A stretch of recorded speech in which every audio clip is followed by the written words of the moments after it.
सर्व गणेश भक्तांचे आदर्श गोरवा मित्र मंडळामार्फत मनपूर्वक सुस्वागत. सुस्वागत. आम्ही आमच्या मंडळामार्फत सालाबादप्रमाणे गणेशोत्सव साजरा करीत आहोत. आदर्श गोरवा मित्र मंडळात गेल्या 39 वर्षामध्ये जवळजवळ 27 वर्षे सामाजिक, राजकीय, समाज प्रबोधनपर सजीव देखावे सादर केले आहे. आमच्या देखाव्याला या जयसिंगपूर नगरीतील व या पंचक्रोशीतील रसिकांनी दाद दिली आहे व आमचे कौतुकही केले आहे. आदर्श गोरवा मित्र मंडळाने Rotary Club, Lions Club, Jaysingpur नगरपालिका व कोल्हापूर जिल्हा बँकेची स्पर्धेची पहिल्या नंबरची बक्षिसे पटकावली आहे. यावर्षी आम्ही प्रदीर्घ काळानंतर परत सजीव देखावा आपणा समोर सादर करीत आहोत. यावर्षी आम्ही समाजामध्ये चाललेल्या अमानुषतेवर प्रकाश टाकण्याकरिता व समाजाला एक संदेश देण्याकरिता कथा बुद्धत्वाची हा सजीव देखावा सादर करीत आहोत. या देखाव्यासाठी मंडळाचे अध्यक्ष श्री विवेक नितीन स्वामी, उपाध्यक्ष श्री सोहेल गुलाब मिरापे, सेक्रेटरी श्री गोपाळ रामसिद्ध पिडाई, खजिनदार श्री रुपेश शांतीनाथ वक्तू, रेकॉर्डिंग अनुभव राहुल जंगल व सर्व सभासदांचे अनमोल सहकार्य लाभले आहे. तसेच कैलासवासी शामराव पाटील यड्रावकर, आमदार राजेंद्र पाटील यड्रावकर, माजी नगराध्यक्ष संजय पाटील यड्रावकर यांचे सहकार्य व आशीर्वाद लाभले आहे. सर्व देणगीदारांचे, हितचिंतकांचे, रसिक प्रेक्षकांचे अनमोल सहकार्य लाभले आहे. या सर्वांचे आदर्श गोरवा मित्र मंडळ मनपूर्वक ऋणी आहे आणि असे सहकार्य व आशीर्वाद आम्हास यापुढेही कार्यासाठी लाभावे ही ईश्वर शरणी व आपणा सर्वांना प्रार्थना आहे.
शरणदा उदारा पांडुरंगा. देह हे काळाचे धन कुबेराचे, येथे मनुष्याचे काय आहे. बघा, जन्माला आलो की माझी आई, माझा बाप थोडा मोठा झाला की माझी बहीण, माझा भाऊ अजून थोडा मोठा झाला की माझी बायको, माझे पोरं. अरे बाबा, तुझीच बायको, तुझेच पोरं, आम्ही कुठं म्हणतो आमचे म्हणून. पण लक्षात घ्या, या धबडक्यात तुम्ही काय विसरून जाता. ज्याने तुम्हाला जन्माला घातलं ना, त्याचं नामस्मरण करायला तुम्ही विसरून जाता. आता तुम्हाला जन्माला कुणी घातलं बघा, त्या परमेश्वर पांडुरंगाने घातलं ना, मग त्याचं नामस्मरण करा की. अहो, त्याचं नामस्मरण केल्याने काय होईल, 84 लक्ष जन्म मरणाचे फेरे चुकतात. हे घे घे हरिनाम घे, माया तू सोडून दे, हात लावून नशिबाला रडतो रे ठाई ठाई. या संसारा पायी, या संसारा पायी, या संसारा पायी, या संसारा पायी.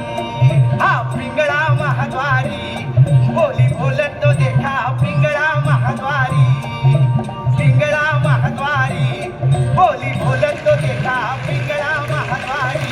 या पिंगळा महाद्वारी, बोली बोलतो देखा पिंगळा महाद्वारी. सौभाग्यवती कावेरी आणि श्रीयुत भाऊसाहेब यांचं एक मध्यमवर्गीय कुटुंब. त्यांना रामभाऊ नावाचा एक मुलगा आहे.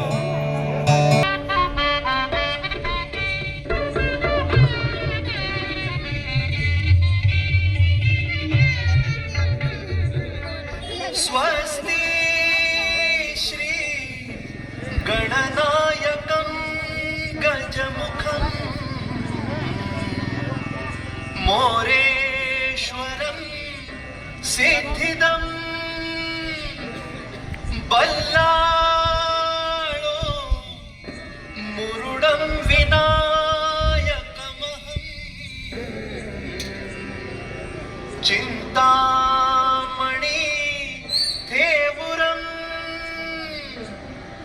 लेण्याद्रिं गिरिजात्मजं सुवरदं विघ्नेश्वरं ओझरं ग्रामे राजन संस्थितं गणपती कुर्यात् सदा मंगलं शुभमंगल.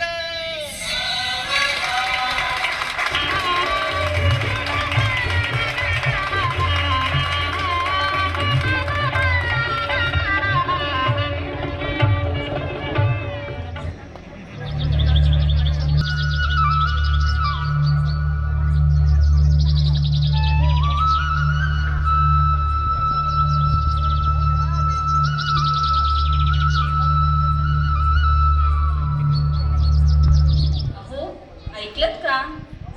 हा, ऐकतोय. काय म्हणतेस? अहो, लग्न झालं, गोंधळ घालायला नको.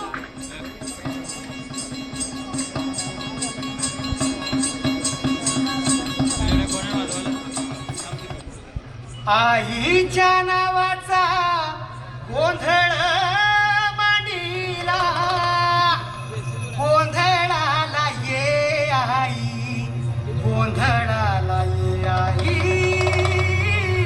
गोंधळाला ये.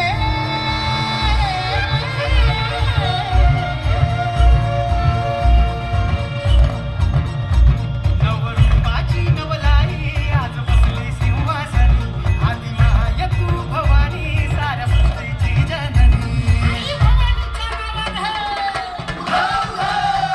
नवरूपाची नवलाई आज बसली सिंहासनी, आदिमाय तू भवानी सारस्वतीची जननी. आज गोंधळ मांडला ग, आज गोंधळ मांडला न माझ्या माय माऊलीचा ग, गोंधळ मांडला न माझ्या माय माऊलीचा ग, गोंधळ मांडला न माझ्या माय माऊलीचा ग, गोंधळ मांडला न माझ्या माय माऊलीचा ग, गोंधळ मांडला न माझ्या माय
सत्यानंदातो वर्णी सत्यानंदातो त्रिगुण तिन्ही ताळ महातिन्ही ताळाईच्या चरणी खेळतो चंडमुंड मर्दून महिषासुरवदया जातो महिषासुरवदया जातो घालून पायास्थळी घालून चरणास्थळी केला आपला रहिवासी आनंदी जय देवी जय देवी.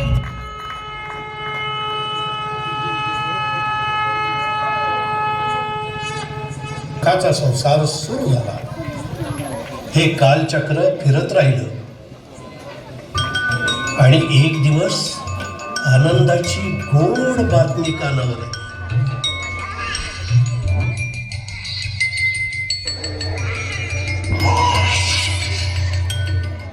बाळ जन्माला आलं. आनंदी आनंद झाला. असे 12 दिवस उलटून गेले आणि 13वा दिवस उगवला.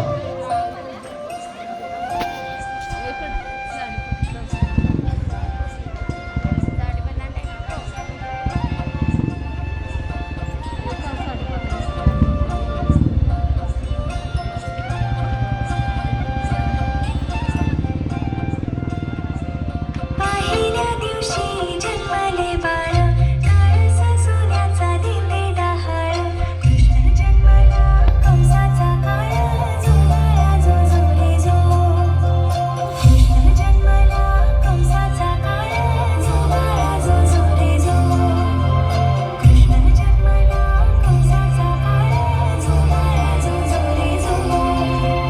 दुसऱ्या दिवशी दसरा रंग रूप सावळे गोरस रंग जसा झळकतो वर्षाचा भिंग झुलाया जो झुले जो जसा झळकतो वर्षाचा भिंग झुलाया जो झुले जो जसा झळकतो वर्षाचा भिंग झुलाया जो झुले जो.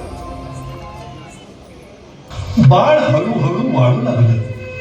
बाळ आता 6 महिन्याचं झालं.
घावात कृष्ण जन्मला, खराच गुरून वाहू लागला. आता बाळ वर्षाचं झालं.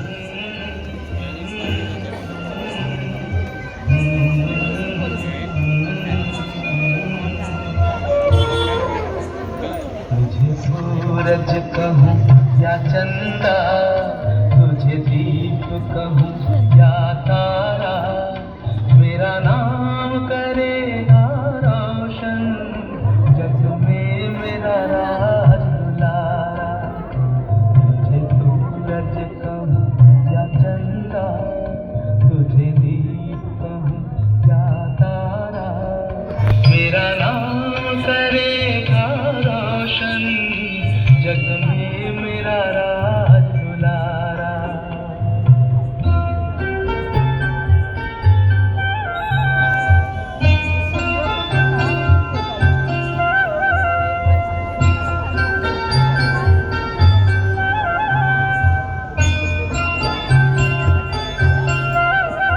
मैं कब से तरस रहा था, मेरे आंगन में कोई खेले, नन्ही सी हंसी के बदले मेरी सारी दुनिया ले ले. तेरे संग झूल रहा है मेरी बाहों में जग सारा, मेरा नाम करेगा रोशन, जग में मेरा राज दुलारा. तुझे सूरज कहूँ या चंदा, तुझे दीप कहूँ या तारा, मेरा नाम करेगा रोशन, जग में मेरा राज दुलारा.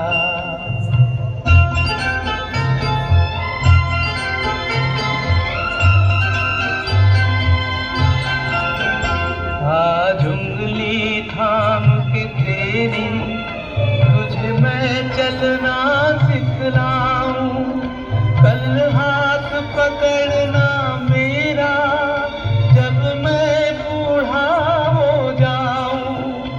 तू मिला तो मैंने पाया जीने का नया सहारा, मेरा नाम करेगा रोशन, जग में मेरा राज दुलारा. अहो, आपला कृष्ण आता 4 वर्षाचा झाला. मी काय म्हणते, कृष्णाला शाळेत घातलं पाहिजे. तू म्हणतीस ती बरोबर आहे. आपल्या कृष्णाला कोणत्या शाळेत घालायचं म्हणतीस? मी काय म्हणते, आता इंग्लिश शाळेचं फॅड आहे, तर आपण पण आपल्या कृष्णाला इंग्लिश मीडियममध्येच घालूया.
आपल्या मुलाला चांगल्या प्रकारचं शिक्षण द्यायचं बघ.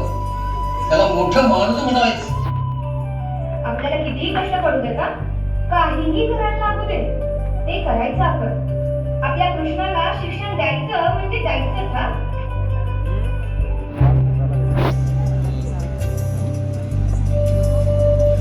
कृष्णानं शिक्षणाची 10 वर्ष ओलांडली.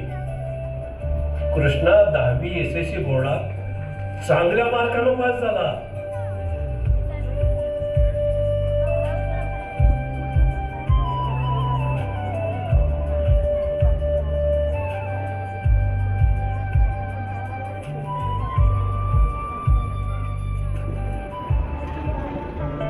ए आई, बाबा, ए आई, बाबा. अरे एवढे जोरात का हाका मारतायस? हा, काय झालं? बाबा, आई मी 10वी पास झालो. बाबा, बाबा आता मला जिल्ह्याच्या ठिकाणी शिक्षणासाठी जावं लागणार. जा की मग. कोण नको म्हटले? बाबा, जिल्ह्याच्या ठिकाणी माझं ऍडमिशन, राहायची सोय, खाण्यापिण्याची सोय याचं सगळं कसे करायचं? बाबा, बराच खर्च येईल त्यासाठी. तू त्याची काळजी करू नको रे. त्याची तजवीज काय करायची ते आमचं आम्ही बघून घेतो. पण काही म्हणू नकोस तू अजिबात. आम्ही काय करायचं ते बघतो. तू शिकायला जायची तयारी कर बस. बरं बरं बाबा. कृष्ण एकदाचा पुढील शिक्षणासाठी निघून जातो. मुलाच्या शिक्षणाची 5 वर्षे पूर्ण होतात. पण या 5 वर्षाच्या कालावधीत आई वडील खिडूक मिडूक विकून कर्ज काढून अक्षरशः कर्जबाजारी होतात. मात्र इकडे आई वडिलांचा प्रत्येक दिवस कष्टाचा, हाल अपेष्टांचा आणि उपाशीपोटी जातो.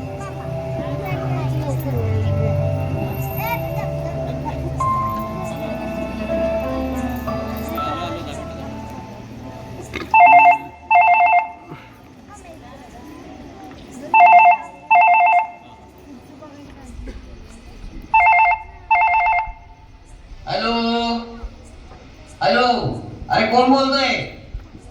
हा, तूच बोलतोय सोय. अरे वा वा, काय केला होतास फोन? अरे होय काय? अरे वा वा वा वा वा, अगदी घराण्याचं नाव काढलं बघ. ये ये घरी ये लवकर. हा, आईला ना सांगतो. अरे राधा, हे राधा, अगं कुठं आहेस तू? ऐकलंस काय? काय हो, काय झालं? एवढ्या जोराने का हाका मारताय? बोला, काय झालं? काय म्हणताय? अगं आपला कृष्णा इंजिनियर झाला, इंजिनियर. त्याचं तिथलं शिक्षण सुद्धा पूर्ण झालं बरं काय. बरं झालं बाई, देव पावला म्हणायचा. पहिल्यांदा देवाऱ्यावर साखर ठेवते आणि देवाचा आभार मानते. अगं झालं का साखर ठेवून? काय बाई, नुसती गडबड तुमची. कसली घाई झालीये तुम्हाला?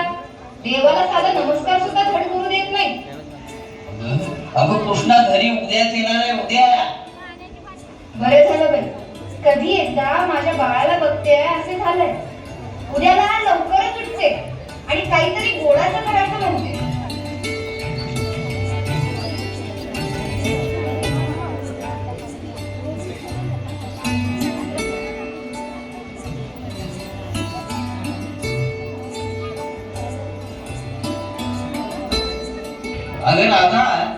अगं राधा कुठे आहेस?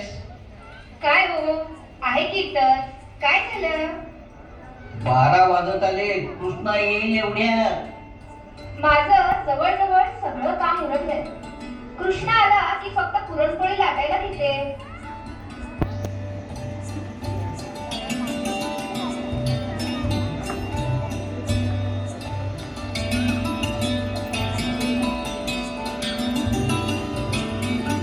ए आई, बाबा, ए आई, बाबा.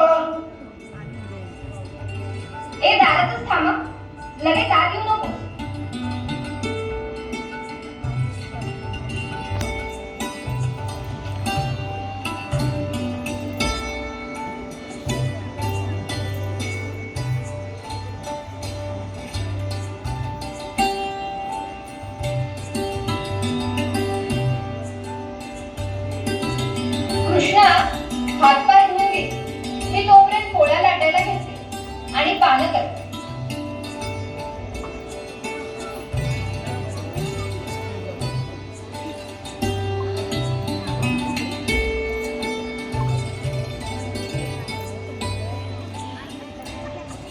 अरे माझं उरकलंय, माझी पानं सुद्धा वाढून झाली आहे. पटकन आत येऊन जेवायला बसा.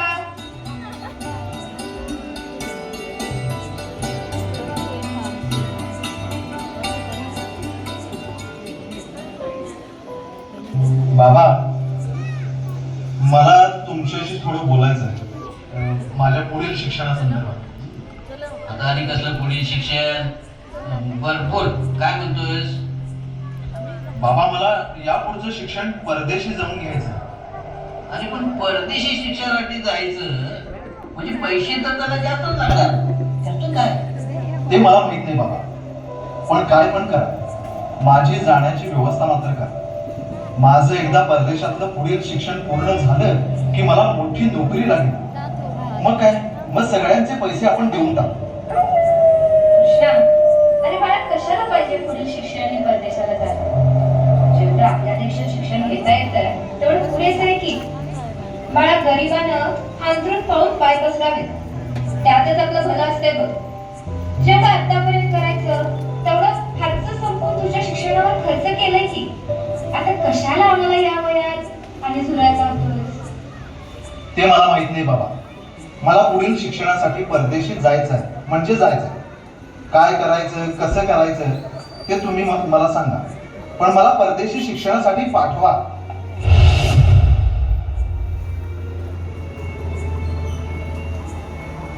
मी म्हणते, कशाला यायला पाहिजे परदेशी शिक्षण? माणसानं आपली परिस्थिती बघावं आणि मग वागावं. म्हणजे आता फार त्रागा करून येऊ नकोस. त्याची इच्छा आहे तर जाऊ दे ना त्याला. बघतो काय व्यवस्था होते का काय. अहो, आतापर्यंत आपण एवढा खर्च केलाय, अगोदरच कर्जाचं ओझं झालंय. तेच पेलवता आपल्या नाकी नऊ आले. अजून कुठून पैशाची व्यवस्था करणार आहात? हे बघ, तू आता स्वतःला जास्त त्रास देत बसू नकोस. मी बघतो काय करता येते काय ते. अहो, तो किराणवाला, तो दूधवाला, तो भाजीवाला सर्व सण उधारी मागण्यासाठी सारखे हेलपाटे घालतात. त्यांना थांबा जरा, करतो काहीतरी व्यवस्था असं सांगून माझा जीव बेजार झालाय बघा.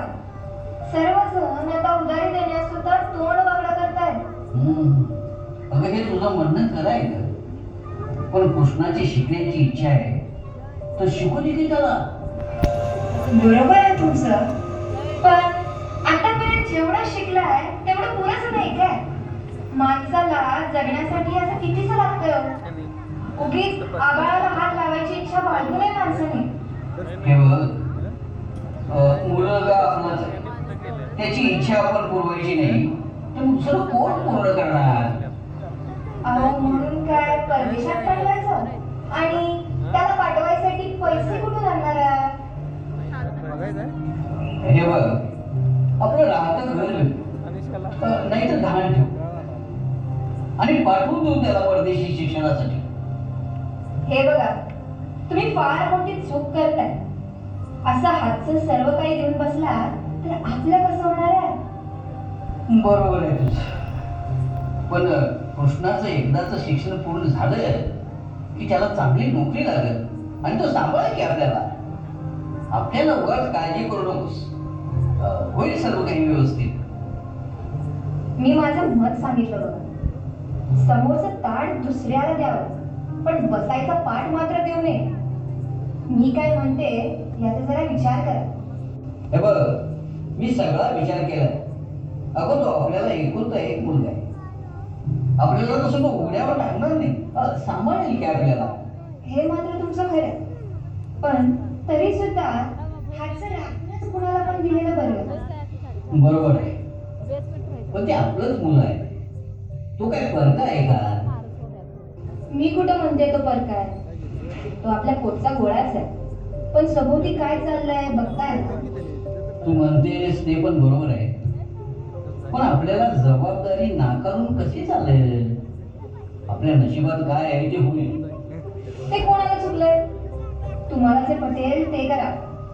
मी म्हणतो घरची कागदपत्र जरा घेऊन ये.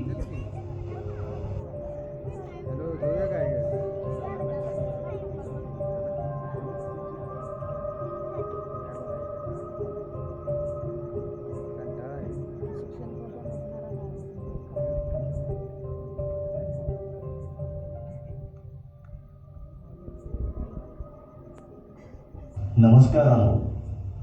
असं कुठं चाललाय दुपारच्या उन्हात? राम राम राम राम शाह. चाललोय एका महत्वाच्या कामात. अहो पण कुठं चाललाय सांगशील की नाही? चाललोय बाबा नशिबाचं दार ठोठावायला. म्हणजे मला काही समजलं नाही. हे बघा, आता मुलगा इंजिनियर झाला. आता नोकरी भोग म्हटलं तर नाही म्हणतो, आणि अजून परदेशी पुढच्या शिक्षणासाठी जाणार म्हणून हट्ट धरून बसलाय.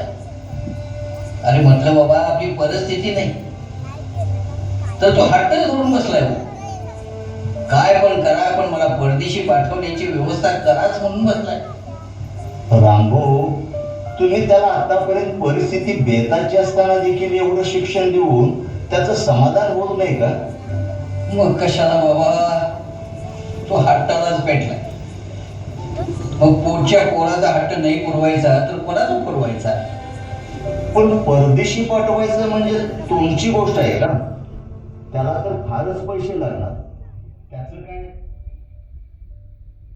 मित्रा, होतं तेवढं सगळं सांगतोय, फक्त राहिले ते फक्त घर. बघतो कोण सावकार भेटतो काय, आणि घर घाण ठेवावं म्हणते. अहो पण तुम्ही कुठं राहणार? तेही तुझं खरं आहे बाबा, पण काय करणार, मुलगा हट्टालाच पेटलाय.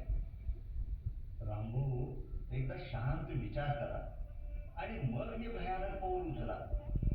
शामराव, आता त्याला काही दुसरा पर्याय नाही बघ. आपणच सर्व करायचं आणि आपणच भोगायचं. हा नियतीचा खेळ कोणाला चुकला आहे का? पण आशा आहे, मुलगा पुढील शिक्षण पूर्ण करेल, चांगल्या नोकरीला लागेल, आम्हाला या अंधाऱ्या खाईतून बाहेर काढेल आणि आमचा सांभाळ करेल. पण रामभाऊ, एवढा आंधळा विश्वास? शामराव, आता जास्त विचार करून काय करायचं? आपल्या नशिबात काय आहे ते होईल. चालतो मी, मला वेळ होतोय.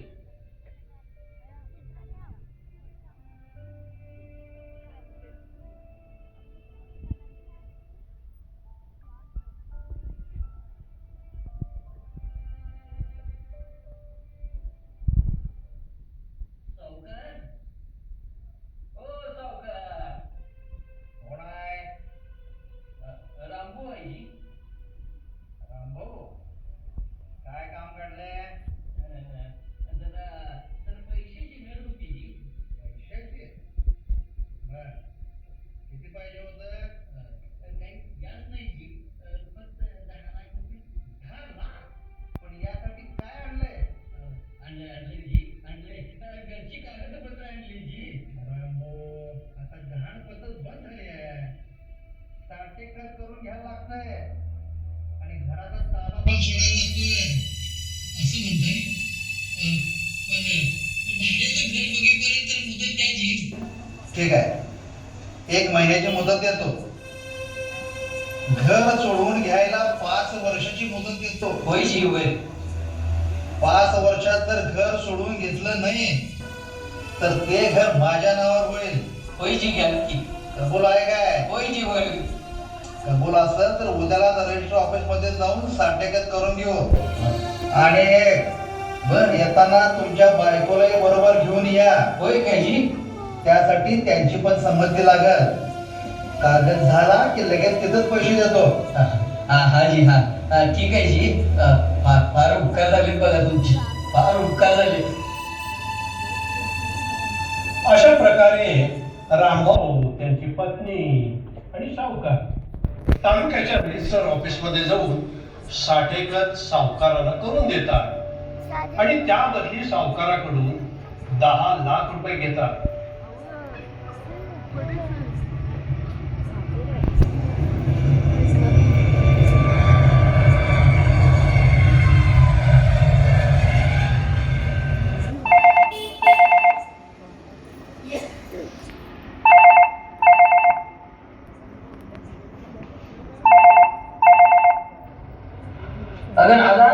अगं दादा, कृष्णाचा फोन आलाय. Hello hello hello hello hello बाबा, मी कृष्णा बोलतोय. बाबा बाबा शिक्षण पूर्ण झालं, मी पास झालो, मी येतोय लवकरच घरी. अभिनंदन बाळा, अभिनंदन. अरे लवकर ये. बाळा, माझ्या चिमुकला कसं आहेस रे? तुला माझ्याकडून आबाळभर अभिनंदन आणि शुभेच्छा. लवकर ये, वाट पाहते रे. ठीक आहे आई बाबा, येतो लवकरच. महिना 2 महिने म्हणत जवळजवळ 6 महिने ओलांडून गेले आणि मुलगा घरी येण्याचं नावच घेत नाही. आणि इकडं आई वडील मात्र भांबावून जातात, दुःखी होतात. तर काही सुचेलच होतं. मात्र सगळे कर्जदार उधारीवाले त्यांना भंडावून सतावून सोडतात.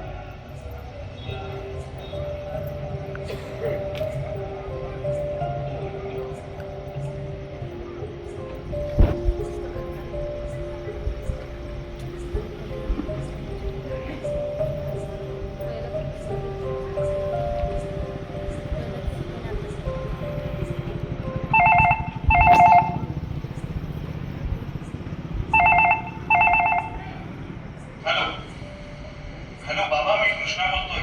अरे बोल बोल बाळा बोल.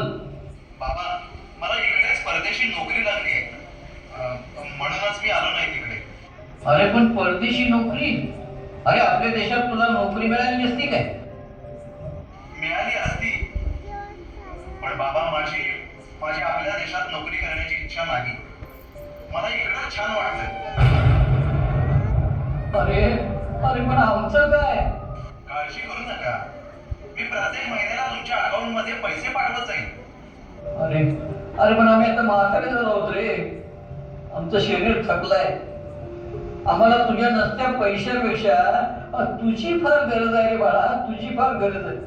हे काही असू देऊ, पण माझं करिअर इथं उज्ज्वल होण्याला इकडंच फार मोठी संधी आहे. अरे अरे आई वडील आपल्या कुटुंबापेक्षा तुला करिअर महत्वाचं वाटतं काय रे? हो बाबा, मला माझं करिअरच महत्वाचं वाटतं. चला, मला मीटिंगला जायचंय, मी फोन ठेवतो. राधा राधा जरा पाणी घेऊन ये ग. अहो, काय झालं? आपल्या डोळ्यात पाणी?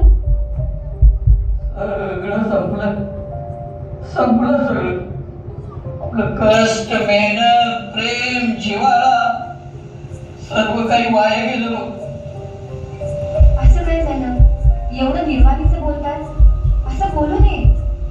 राधा राधा आपला कृष्णा परदेशातून परत येणार नाही म्हणतोय ग. माझ्या करिअर परदेशीच उज्ज्वल होईल असं म्हणतोय तो. अगं आपल्या म्हातारीपेक्षा त्याला त्याचं करिअर महत्वाचं वाटतंय. अरे देवा, परमेश्वरा. राधा, हे राधा, अगं उठली. राधा उठ, अगं उठली. अगं राधा, कोणीतरी डॉक्टरला बोलवा, कोणीतरी डॉक्टरला बोलवा.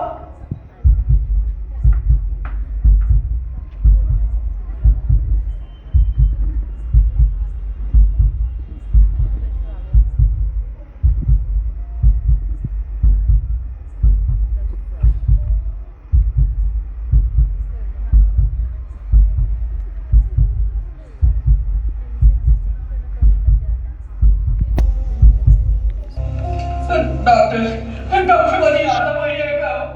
डॉक्टर आता बरी आहे का? स्वतःला सांभाळा रामभाऊ. तुमची पत्नी आता आपल्यातून निघून गेली आहे.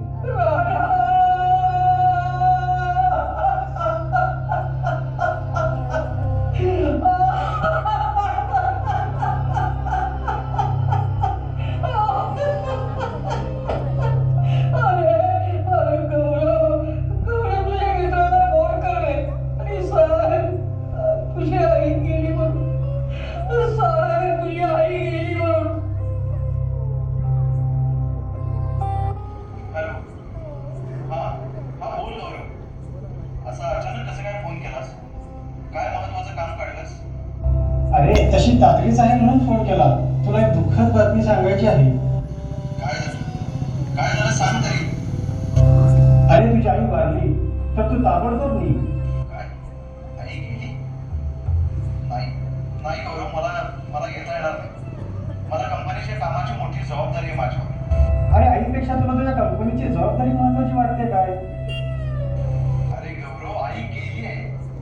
तिथे येऊन काय करणार?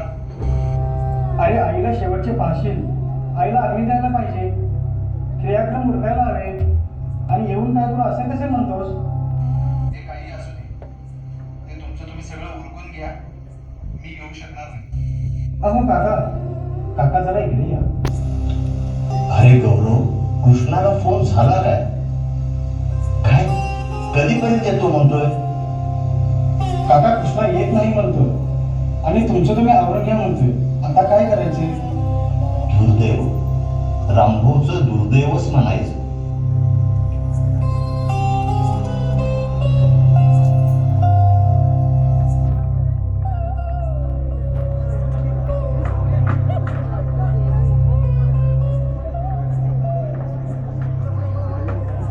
अशा प्रकारे रामभाऊंच्या दुर्दैवी अग्नी परीक्षेची सुरुवात झाली. रामभाऊंच्या पत्नीचा अंत्यसंस्कार मुलाविना पार पडला.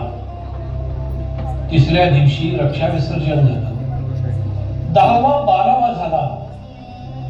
त्याच वेळी सावकाराने रामभाऊला घराबाहेर काढलं. रामभाऊ रस्त्यावर आले. रामभाऊना आता कसलाच आधार नव्हता. सर्व काही नाहीस झालं होतं. आता रामभाऊला वृद्धाश्रमाचा एकच आधार उरला होता. रामभाऊ वृद्धाश्रमाच्या दिशेने चालू लागले आणि रामभाऊला आयुष्याच्या शेवटच्या क्षणाची वाट पाहत वृद्धाश्रमात दिवस कंटाळावे लागणार होते. ह्या सर्व गोष्टींच्या विचाराचं थैमान रामभाऊंच्या डोक्यात थैमान घालू लागलं आणि असं होता होता त्यांच्या सहनशीलतेचा अंत झाला. त्यांच्या सहनशीलतेचा अंत झाला.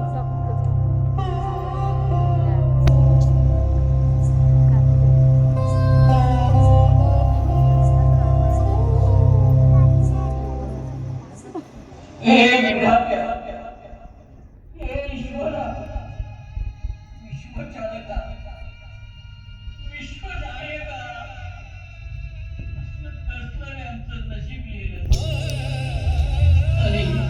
आणि तुझ्या या निर्दयी जगात पाठवलंस. काय चुकलं आमचं चेतनीसा? काय चुकलं? आम्ही कर्तव्यात कुठे कमी पडलो का रे? तुझ्या या विश्व साम्राज्यात मुलाबाळावर प्रेम करणं पाप आहे का रे? पाप आहे का? पुढच्या मुलाच्या आशा आकांक्षा पुरवणं गुन्हा आहे का रे? मला हे जग पाहून, सर्व नाती होती पाहून व तुझ्या या निसर्गाचं सौंदर्य पाहून माझं मन आनंदून गेलं होतं रे. माझं मन आनंदून गेलं होतं. पण देवा अनुभवानं सांगतो, तसं तुझं जग नाही गे. वरून दिसणारं सौंदर्य, सुंदरता आणि आतून दिसणारी निर्दयी निष्ठुरता यात फार मोठा फरक आहे रे. स्वार्थासाठी गोड काम झालं की पाठ फिरव, विश्वासानं विश्वासघात करणं, तोंडावर चांगलं आणि महागारी निंदा करणं, पैशासाठी, खोट्या प्रतिष्ठेसाठी कोणत्याही नीचातल्या नीच ठराला जातं, हे तुझ्या विश्वाचं खरं स्वरूप आहे का? तेव्हा मी फार सैरभैर झालोय रे. माझ्या दाही दिशा अंधारून गेल्या. प्रकाशाचा कुठे लवशी नाव दिसत नाही. तर मी काय करू? मी काय करू? कुठे जगू आणि कसं जगू रे? तुझ्या जगाचा माता पिता, सखा बंधू आहे.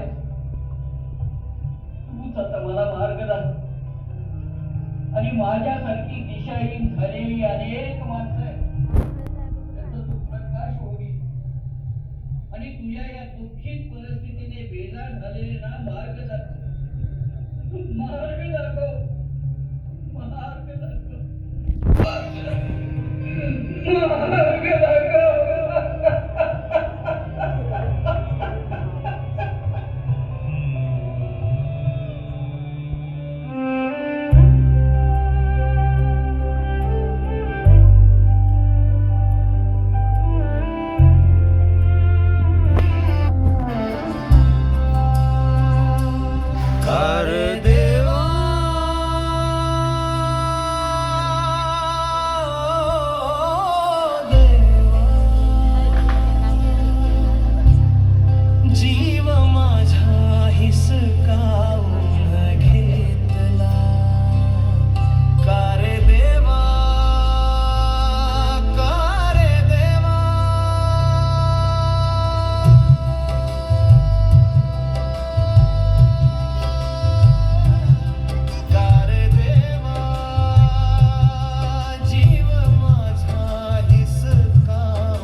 धन्यवाद.